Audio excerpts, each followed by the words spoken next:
Hello and welcome to the Reflection Show. My name is Martha Anabila.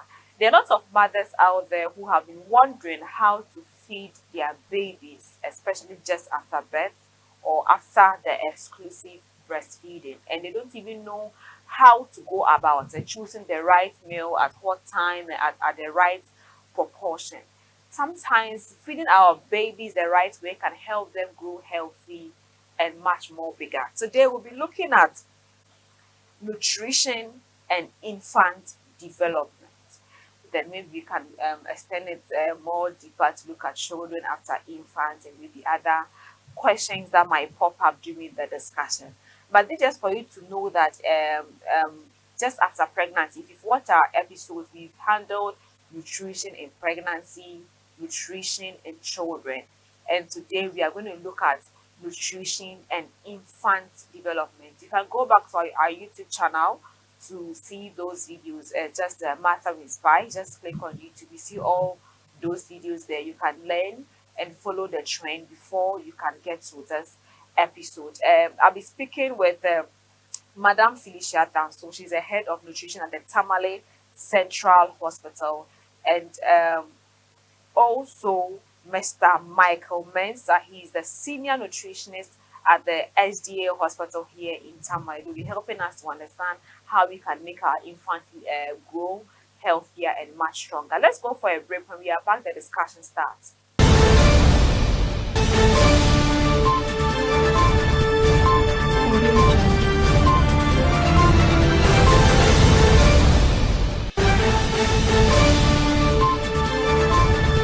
Welcome back from the break.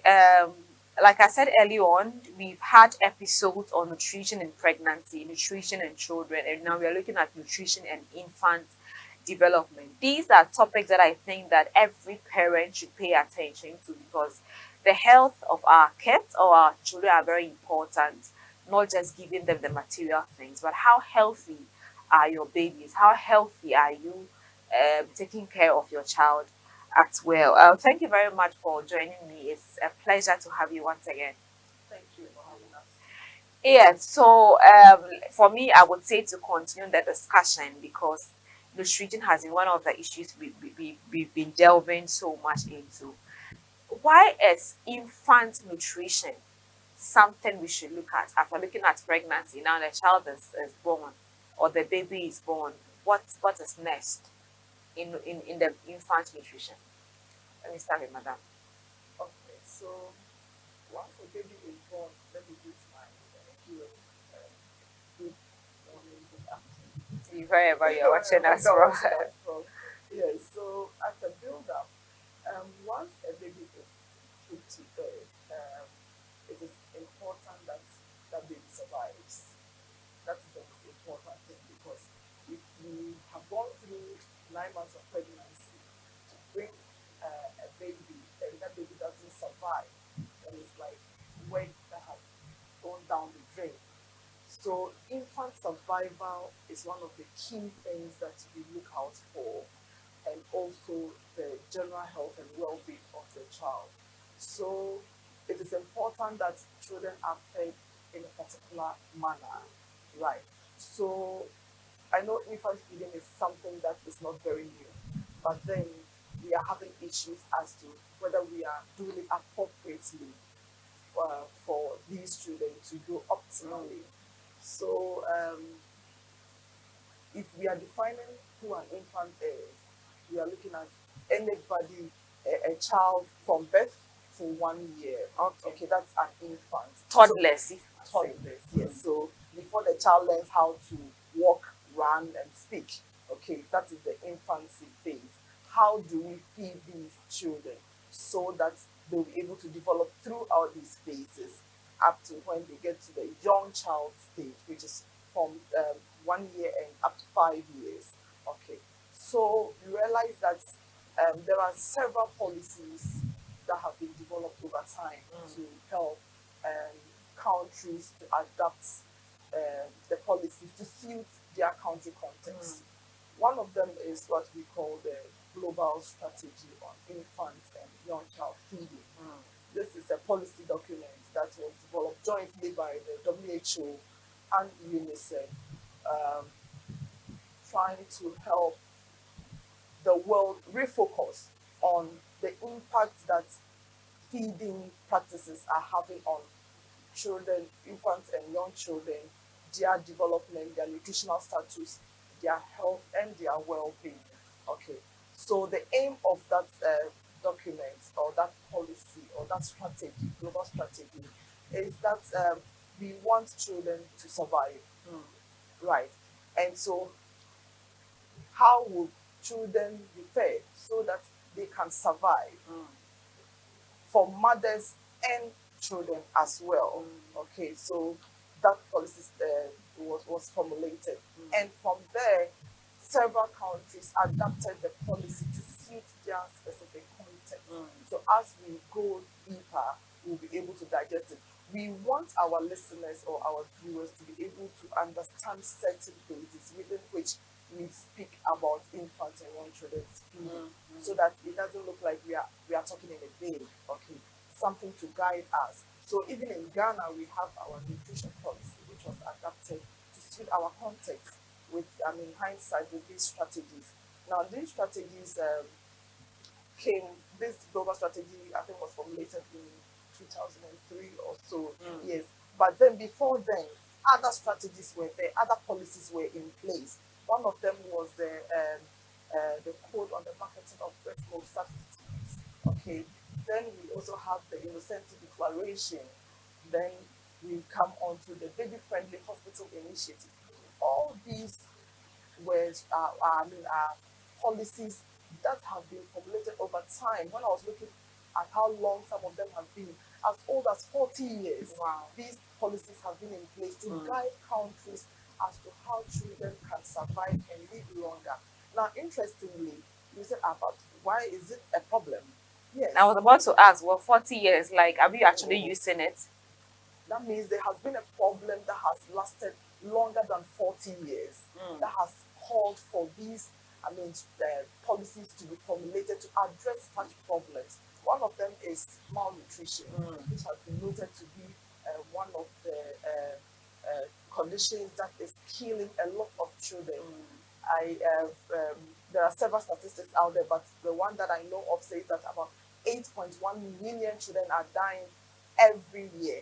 Infants are children are 8.1 million dying every year out of malnutrition. So meaning that families are losing their children more.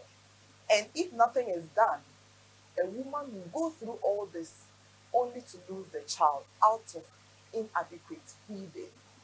Then out of this 8.3, two-thirds, so when we take that figure, we divide it into three parts. Two parts, two-thirds of that are children who will die before their first birthday. Wow. So that means that there is a problem. And how do we address this problem? So it brings us to the aim of the global strategy. Okay.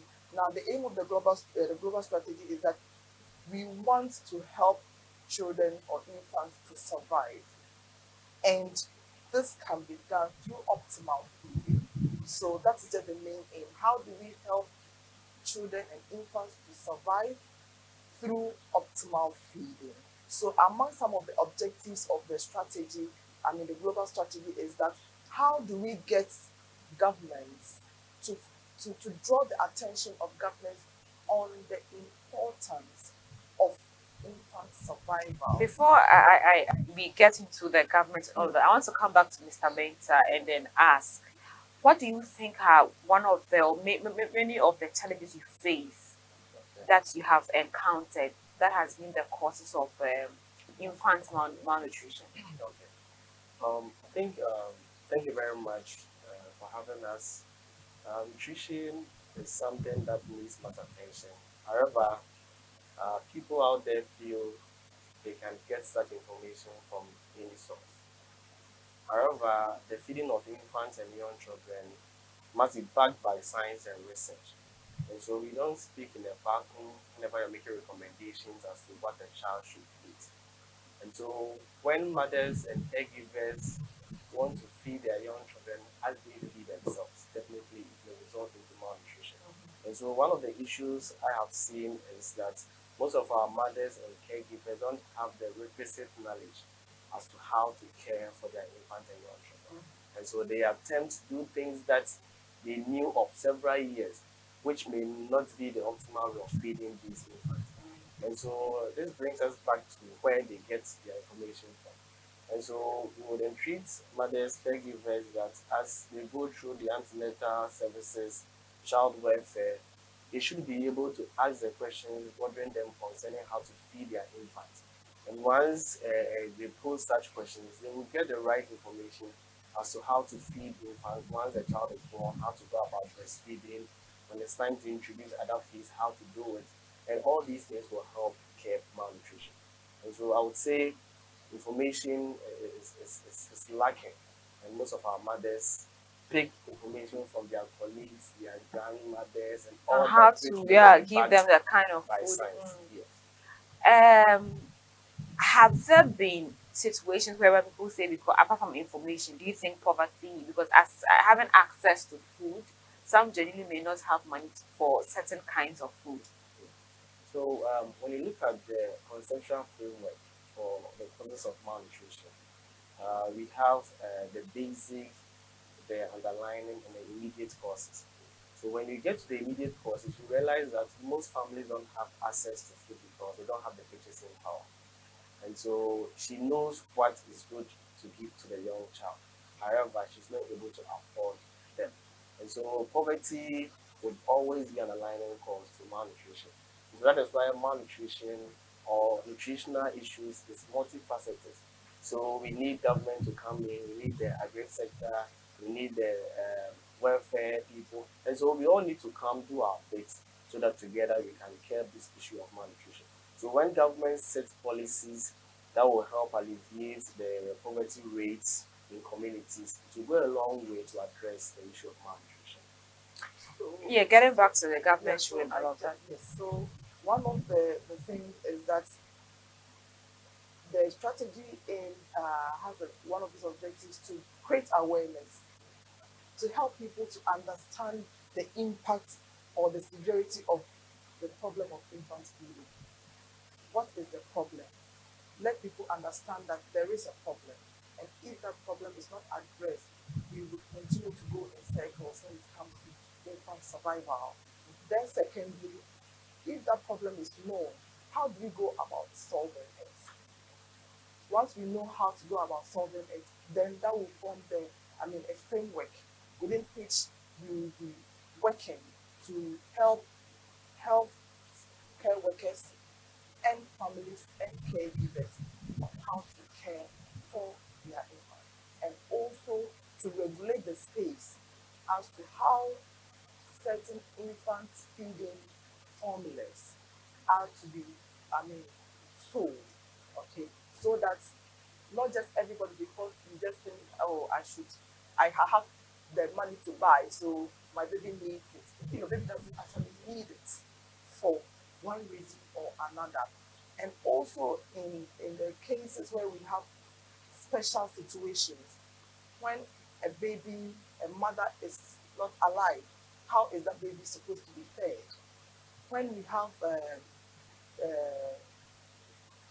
emergency situations, how are these children supposed to be fed?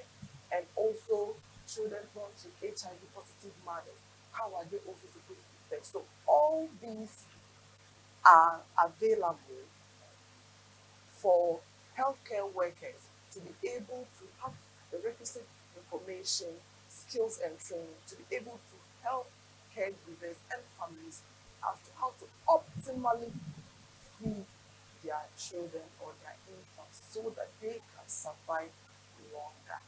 Right. So in brief, that is what the strategy, the global strategy is talking about. Then we come, so once it's a global thing, now each country, if you sign to that agreement, then you would then come back to your country and say, in my local context, what can I do to follow suit? Because we are operating in different environments, right? So in Ghana, we have also adapted the strategy, and we have our nutrition policy that is guiding us as to how infants and young children should be fed, right? So that policy document is there, and it's not very old in the system, but we had some form of policies that have guided us throughout this stage. Yes, so like Michael was saying, we have the nutrition sensitive issues and the nutrition specific issues. So the nutrition specific issues are the ones that you would get the healthcare worker speaking to the clients about the specific things you need to do to help your child to grow and to help your child to develop better. The nutrition sensitive ones go beyond just health. It looks at what other sectors can collaborate to ensure that food availability is assured. So we have the Ministry of Health, Agri, and then education, and all other sectors. They're all playing their role because each and every sector has its role to play to enable children to develop and to survive. I want to come a bit basic. What are some of the food you recommend that mothers can easily give to their infants? Okay, so we have certain recommendations specific to the age of children. So a newborn child, there are recommendations as to how this child should be fed. When the child is 6 months, there are recommendations as to how that child should be fed. And when the child is 2 years and above, there are recommendations as to how this child should be fed. Now, we have established that our aim is to get children to survive. Okay. Now, you realize that when a caregiver comes to the health center for services, the last time I came with that book, the maternal and child health record book, yes. Now, in that book, we have what we call the growth parameters, the growth charts. That is a chart that we use to assess how a child is growing according to the age. And how you are growing would be dependent on how you are being fed according to your age. So when you are born, you have your birth weight, which is charted in the growth chart. Now that chart, there are two types. We have one for the boys and one for girls because they grow differently, right? So your birth weight is charted, your length is equally charted. Then every month you come for weighing. Now many people think it's a waste of time, but without that we cannot tell if your child is growing just by physically looking at their So child. can I just check in my house and put the figures there? Well, You have to come to the you hospital. yes, you will have, because that is not the only service that child will receive. There are a package of services. So you can have your scale in the house and you weigh the child. What are the other packages that has to go in hand to make it comprehensive for that child? So it is not just about getting figures and putting there, but what does those figures, what do they mean? We should be able to interpret those figures and to help you to tell whether my child is doing well or not. And if your child is not doing well, how can we help you to get that child on track? Yeah, and how can we help you? And I believe that they're always available to give us the help. Sometimes we think we are so busy at work and we are able to take our kids to the hospital, but you have time to be around your child when your child is admitted. Your office can give you even 3 days, 1 week off when your baby is admitted at the hospital, but they can't give you 2 hours for you to go and take your child away. Let's go for a break. We'll be back with more.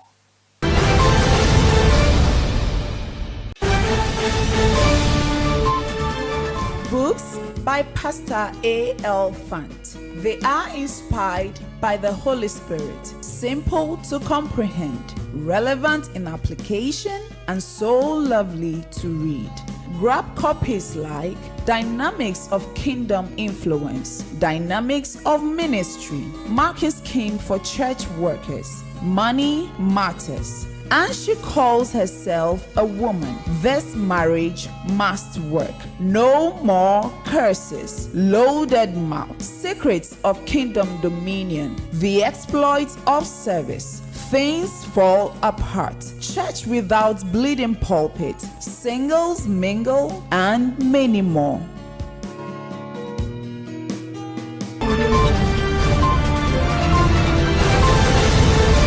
Welcome back. We are still discussing nutrition and infant development.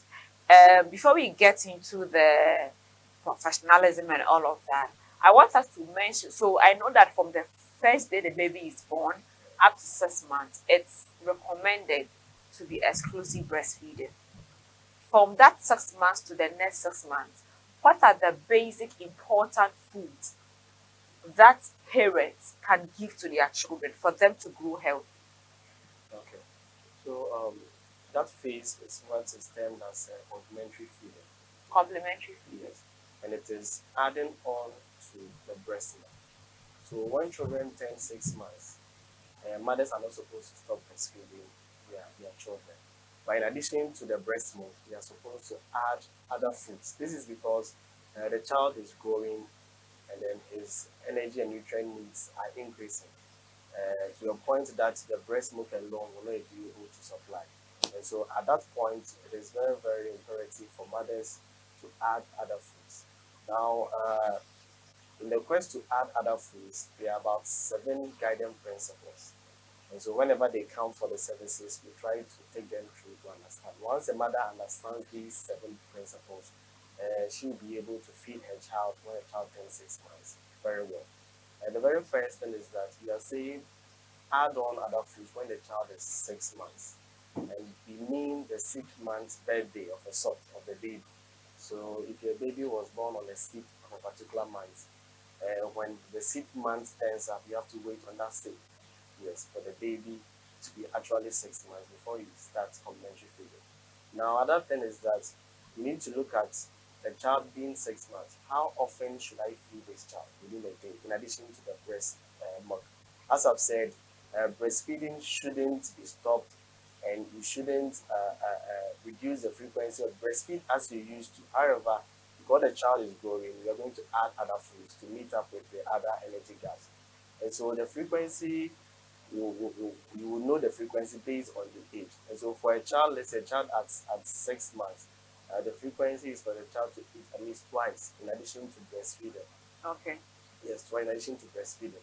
So when you know the frequency, now it comes to the amount. At every meal time, what quantity should the child eat? And what food? I just want to what food? Yes. You know, it is quite very dicey. You just say feed A, Yes. because we are in different homes.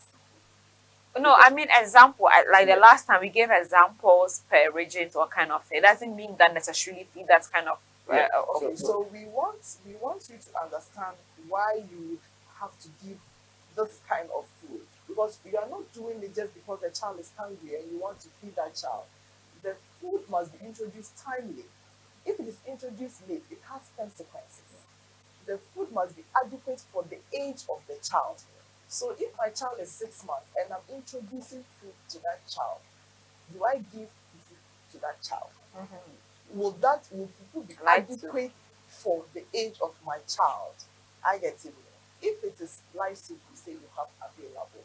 Now, that light soup, how can I make it appropriate to meet the energy and nutrient requirement of my child? Because if I'm preparing light soup, I'm eating in my home, I will add other things to it. It will not be adequate. The spices and all of Yes, that. it will not be adequate for the child. That is not to say the child cannot be fed light soup. You can give the child light soup. I Right. get it. But how do I make that light soup? You get it. And you can equally have other foods looking at your environment. We are always very particular about that. Locally available foods within your reach as a family. So we also say that introduction of family foods. Because if you say introduction of foods, you can decide to go and buy 10 foods and be given to your child. But that child is not going to survive on 10 foods for the rest of the child's life. At some point, you would want the child to learn the family food, and it becomes a tug of war. Then they say that, oh, my child is refusing food because I did exclusive breastfeeding. But you have forgotten that you introduced something that was not, the usual stuff you would feed the child. Sustainability becomes a A problem. problem. Yes. So to the principle, see, the question is what foods to give the child. However, if we go about just giving examples, the mother sitting at home may want to try those foods and may face a challenge.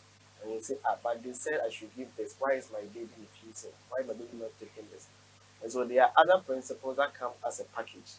So that once the mother gets to know these principles, she can at will combine meals and feed the baby, and the baby will definitely well. So with what I was saying, once you know the frequency, you know the amount, the texture is very, very important because you can't just feed your baby any food. Let's say you have roasted garnets that you like as an adult. It's a family food, but can your baby at 6 months take the roasted garnet as it is?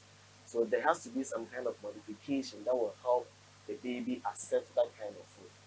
And so we look at varieties as well. So if you want to feed your child at 6 months, look at the varieties.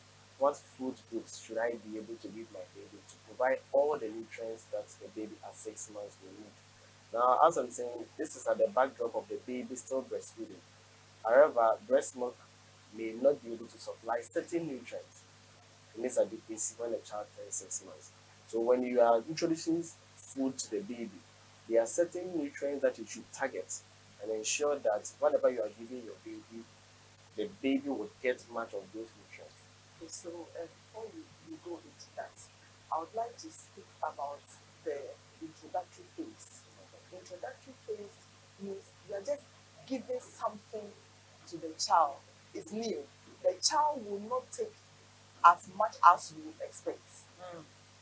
But many a times, once parents are introducing food, they are expecting the child to finish a cup of porridge, a plate of food they have specially taken their time to prepare and feed this child.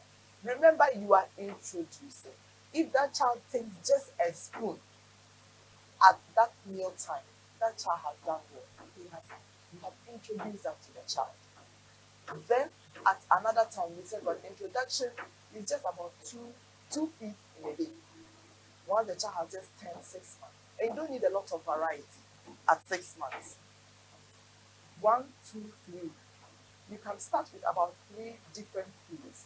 Give an interval of about 3 days for each, so that when the child begins to react to one, you'll be able to tell. But when you change Let's say in the morning you give this, the next one variety different becomes thing. too much. You wouldn't know which one the child is reacting to. reacting to.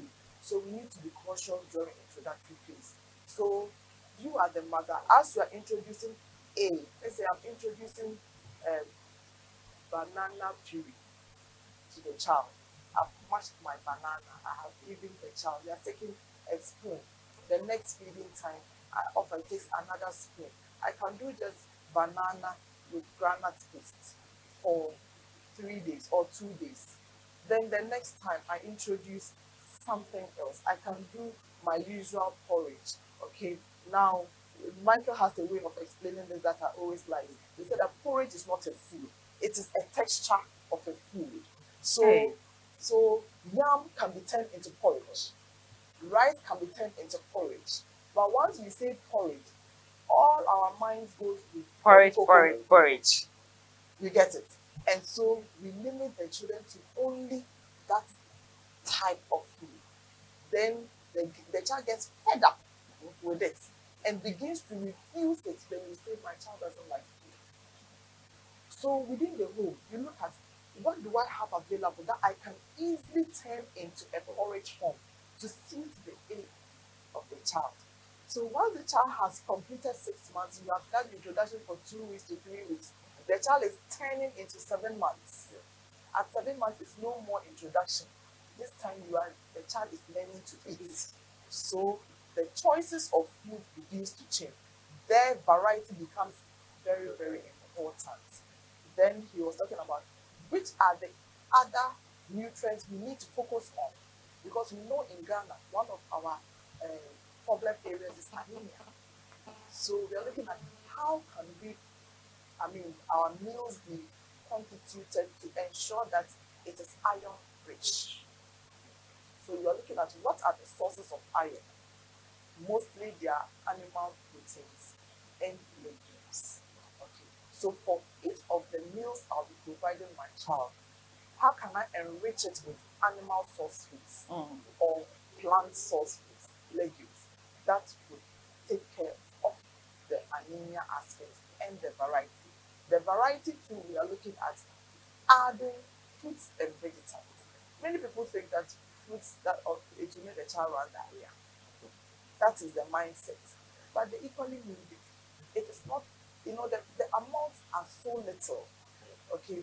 It's not that you are having a bowl of fruit and the child must be. No. If it's a banana, you have a finger of banana.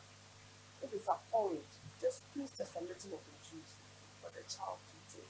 You have incorporated some variety. There is some minerals in it, there's some vitamins in there. But many times we are concentrating on the energy giving foods. The ones that are from the cereal, the staples. We focus in those areas. In fact, the whole of Ghana, we are doing very well, and most African countries, we are doing very well when it comes to staples, energy giving foods.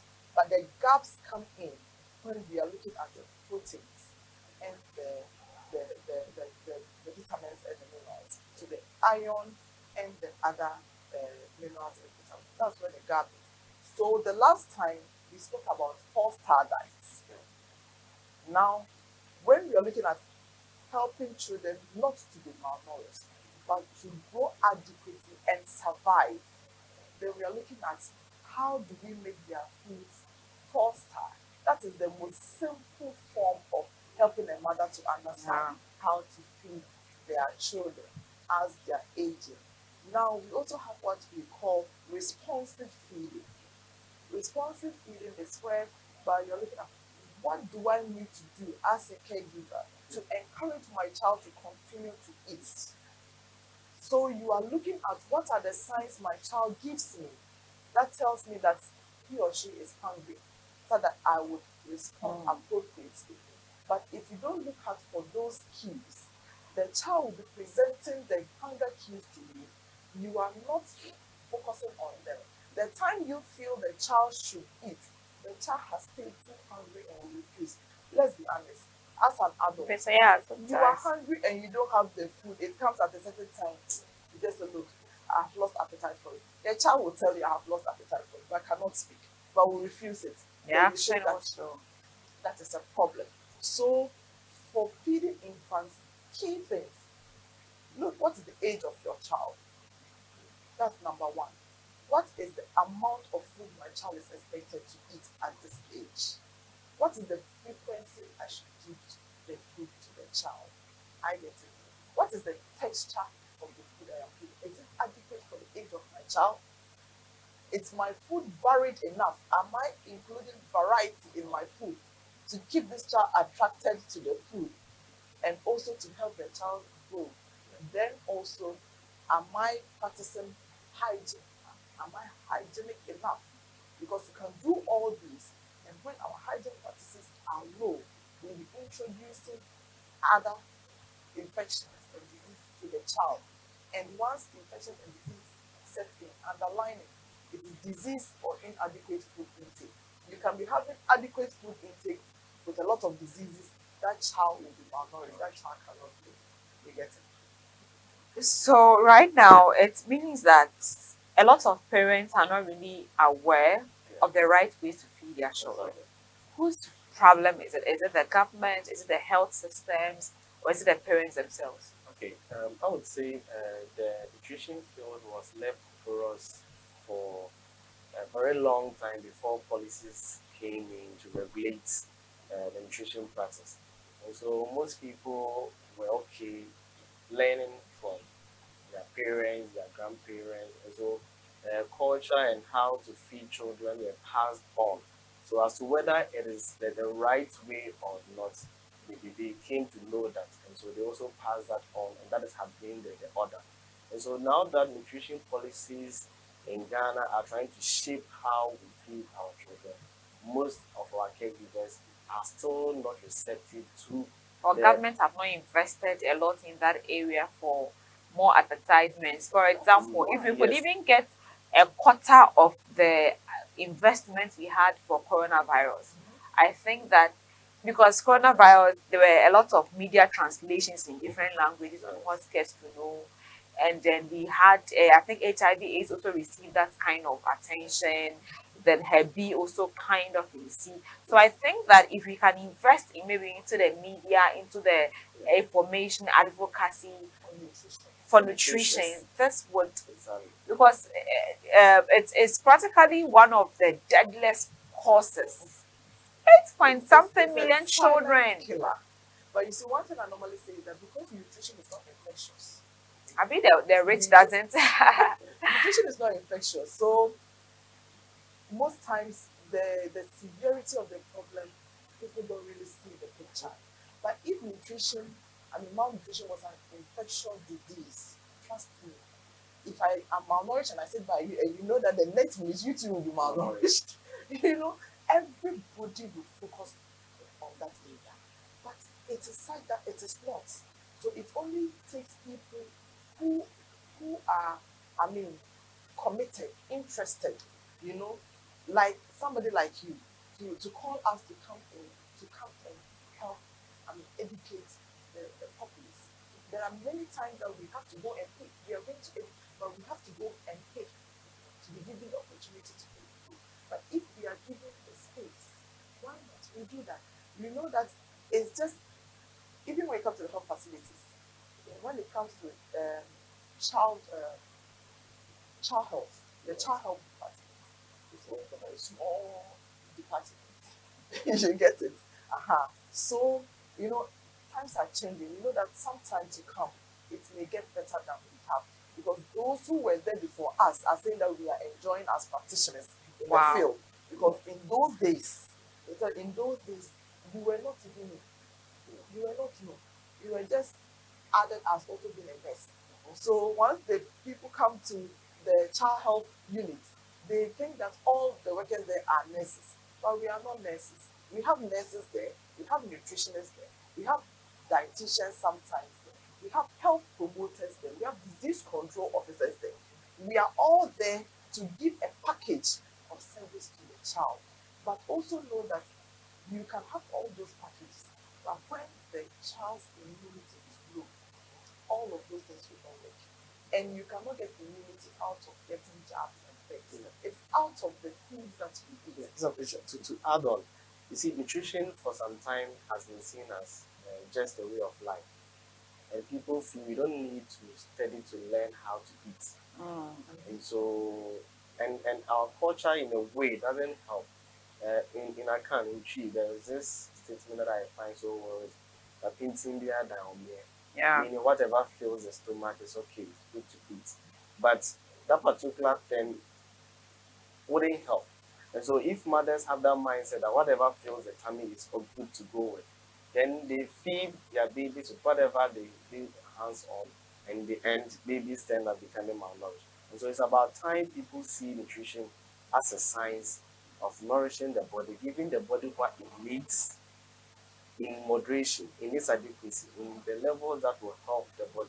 It is only when we see nutrition as such, when we give it that attention, that is when people would even approach the experts for information on how to care for their young ones. Because it has become that, oh, who teaches someone how to eat? And so people do whatever they want to do as far as nutrition is concerned. And lo and behold, the issue starts coming, and then they are directed back to see a nutritionist or a dietitian to help shape their diet for them.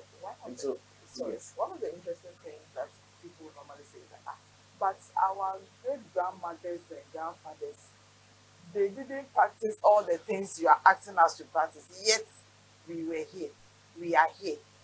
But one thing we also fail to acknowledge is that the rate of deaths in those days was equally high. And that was one of the reasons why many families will have more children. And they would say that, oh, yeah, we'll be great. When death takes some away, we will still have some. But if we had these kind of, guidelines aiding us as to how to optimally feed our children, those lives that have been lost would have been preserved, and we would have been better placed now. By now, we should have also been able to form our aircraft. Oh, And by now I would have done a lot of things, girl. but those who knows, Yeah. those who were supposed to bring those things may have been taken away out Yeah. due to malnutrition or something else. I get Yeah.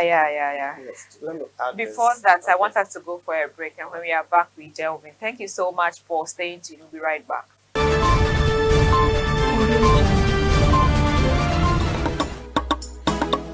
Yele, yele, yela, yele.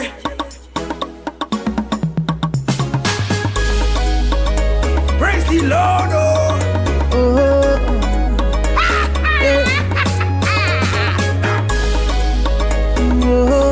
Whoa. Yeah. Are you ready? Okay. Like a rainbow, so my life made colorful. If you don't know, a life with this man is beautiful. Sing to the glory of Oh, yeah, sing to the glory of God. Sing to the glory of Oh, yeah, sing to the glory of God. It's He I know. Everywhere I go, it's He I see. Anything I do, it's He I go. Seeking first.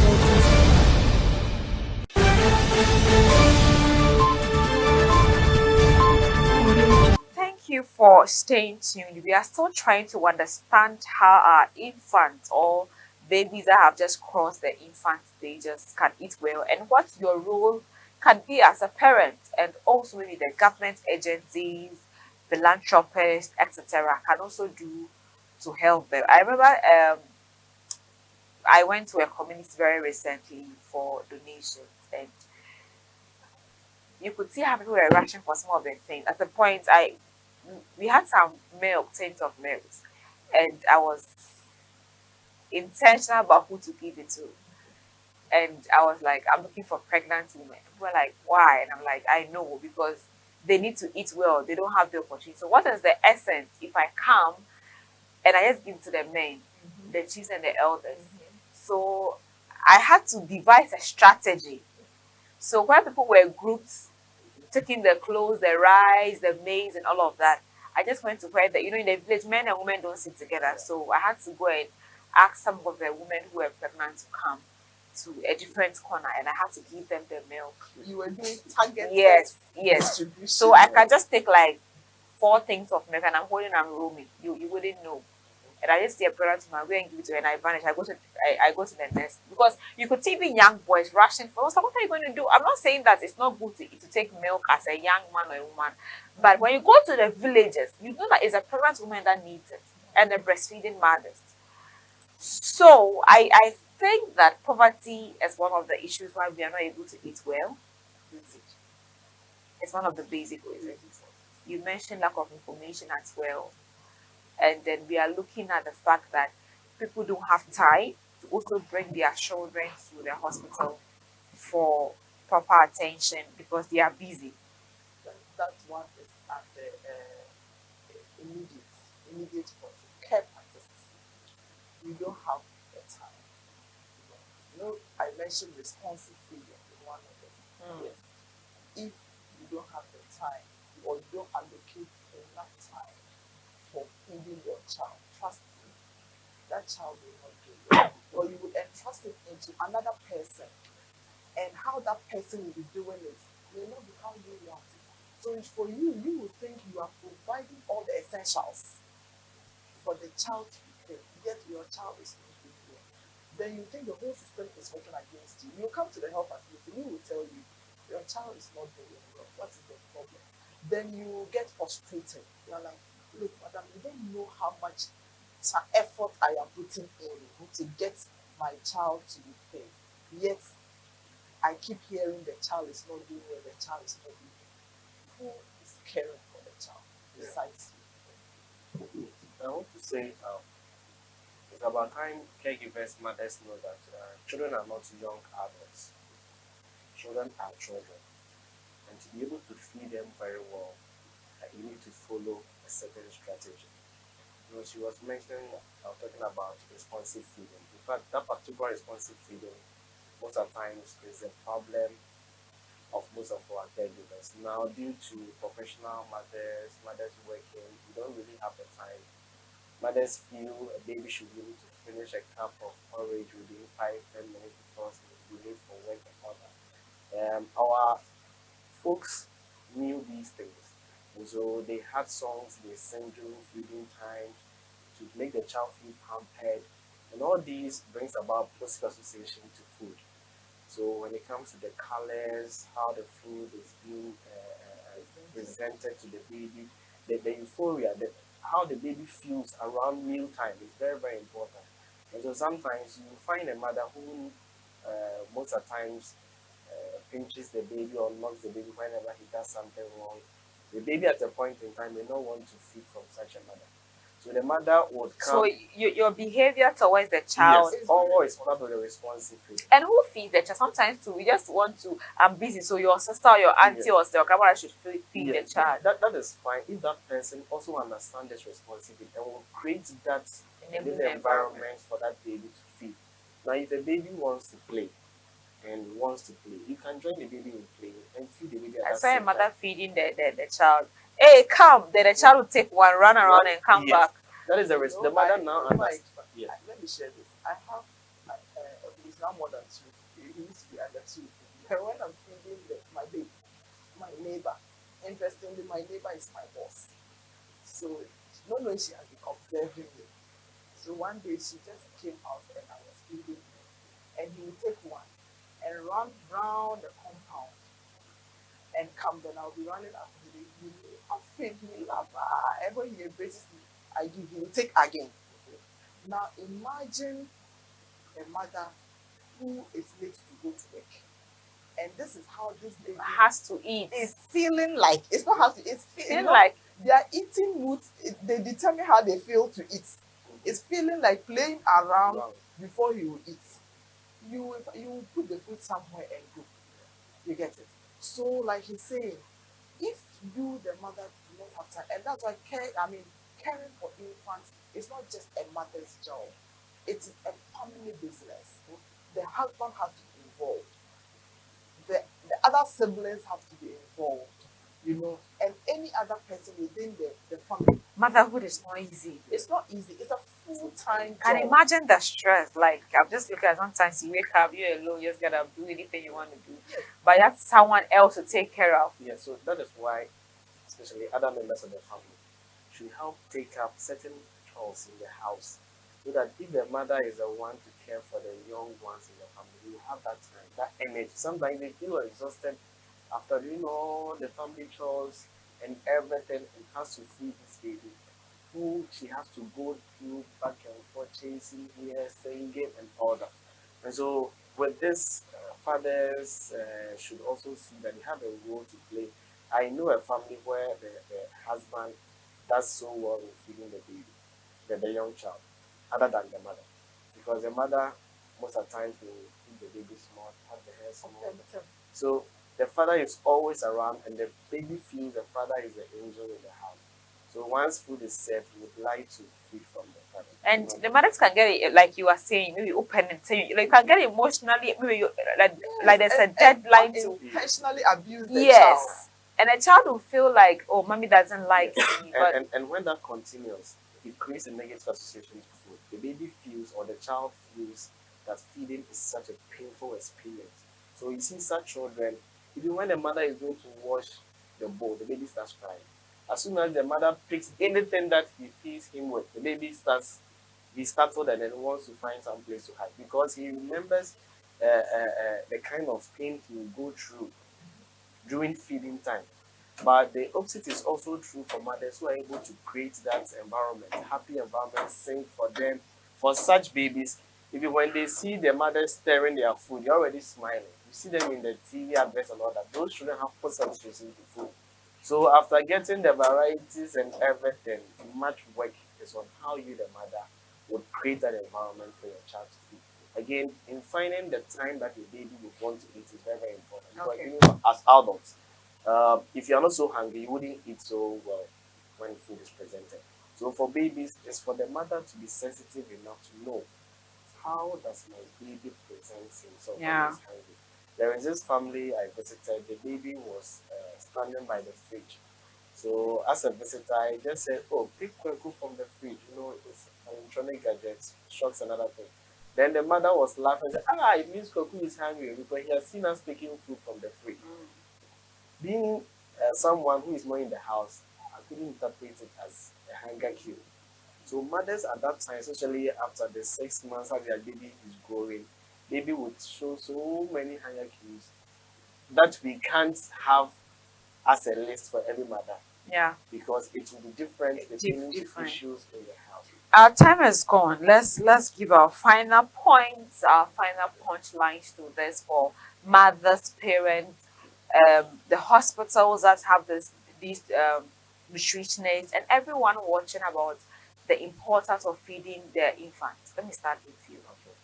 So I would say that it's about time mothers and caregivers see the need to source for the right information at the right place.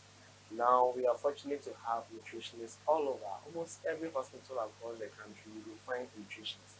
And they may have the expertise to give that good counsel when it comes to diet. The doctor may attempt to do that, a nurse, a midwife, they may all attempt, but for someone who is specialized in that field, that may be a nutritional dietitian who can have that time to find out your problem and then give you a counsel that will be targeted to whatever problem. So when they come for child welfare services, they shouldn't be in a rush. They should have the patience to make use of all the available as it's a package. So once they come, they should have the time to be able to take advantage of all the services that we do provide. And again, I will reiterate the fact that children are not young adults. So what goes well for you may not be what goes well for your baby. And so you need to learn how to feed your baby once you have a baby. You need to learn how to feed your baby. Your final words. Yes, so what I would like to say is that mothers, caregivers, and families need to know that children grow differently. And so, because of that, how your neighbor's child is growing may be different from how your child is growing, or how well your baby, a neighbor's baby, is adapting to certain foods will be different from how you. Even within your own children, the first child's attitude towards meals may be different from the second. So we should have that at the back of our minds that children are unique and they come with their own unique set of things. So we need to learn more about our children. And as we are learning more about them, that will give us the information as to how to care better for them. And also for us to utilize the services at the health facilities. Okay. Not only hospitals, health centers, check compounds. Utilize them. When you come for child welfare, please don't be in a rush. You come and we are working on the book. It's not that we enjoy working in it. We are expected to document every service we provide to your child so that the next person who takes that book Will understand will what is going understand on with the child. with the child and continue from where I have stopped. Because there are different people. You may come and that same person is not available.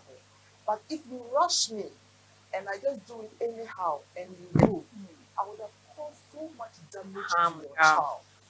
Besides that, we will not be able to monitor the growth rate of your child, and that can affect the survival of your child. And that can affect the survivor. Like I said early on, your boss will give you 3 days, 1 week to visit your ward who has been admitted at the hospital, but cannot give you 2 hours to take your ward to the for weighing. So I think that some of these things, organizations and companies can have this kind of sessions or have this kind of patterns for their staff to take their guests to the hospital for weight. We have been talking about nutrition and infant development with Mr. Michael Menta. He's a senior nutritionist at the SDA hospital here in Tamale, and Madam Felicia, she's the head of nutrition at the Tamale Central Hospital. We'll come back again to this topic because it's broad. I think we need a whole for 1 month or 2 months to even talk about this thing. So I believe that everything that you've heard should be something that you should pay critical attention to. And go back to YouTube. Our YouTube name is Master Inspires. Get to know about the other episodes we have done: nutrition in pregnancy, nutrition in children, and now um, nutrition for infants as well. So you can get to learn all of these things, and you have the great power and knowledge that you need to keep your children very safe and active. Call us on 0549578512 for any kind of enquiries or information. And also, if you want to sponsor or partner with us on a reflection show, or anything you want to tell us that you think that you like our show, any recommendations. And also, yes, I've forgotten the people's name. I've had calls from people outside the country, from Gambia, from Senegal, Cote d'Ivoire, and Togo. I think these are the four countries that people usually get it. I think Nigeria as well. Thank you for watching. And then sometimes I miss the times, by the country times, but thank you for watching and also giving us your comments. And we hope that we can do much, much, much, much more better and give you great content as well. Thank you for watching. Do have a good night.